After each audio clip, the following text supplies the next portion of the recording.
In diesem Video zeige ich dir, wie du dein Kind im Huckepack Vollbackel auf dem Rücken trägst.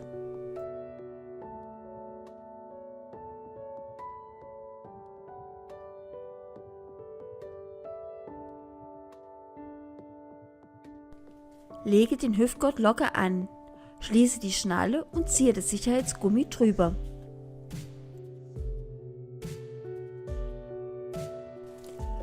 Öffne die Druckknöpfe, hole die Schnalle raus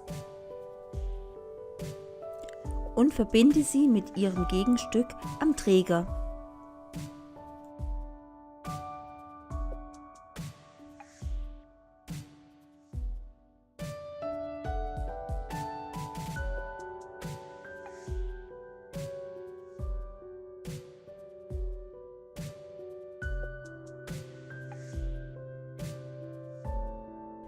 Passe den Steg deinem Kind an, ziehe die Kordelbänder zusammen und verbinde sie mit einem Knoten und einer Schleife.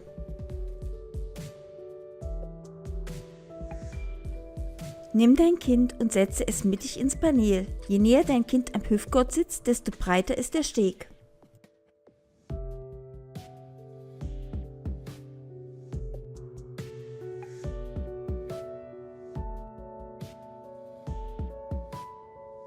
Schließe die Brustgurtschnalle auf deinem Rücken, ziehe sie aber noch nicht fest. Verkürze das Paneel, wenn notwendig. Um dein Kind auf den Rücken zu drehen, nimm einen Arm oben aus der Trage raus. Mit deinem anderen Arm schlüpfst du unter dem Gurtband des anderen Trägers durch. Drehe nun dein Kind über deine Hüfte auf deinen Rücken und schlüpfe mit deinen Armen wieder durch die Träger.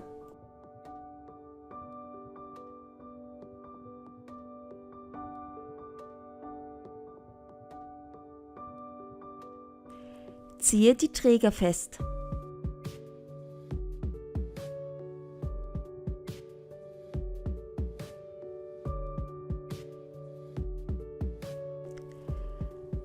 Ziehe nun den Hüftgurt fest.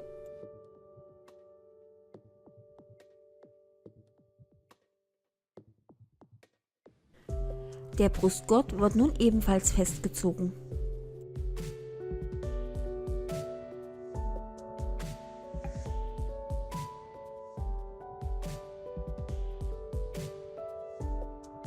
Um dein Kind aus der Trage zu nehmen, lockerst du den Brustgurt, den Hüftgurt und die Träger.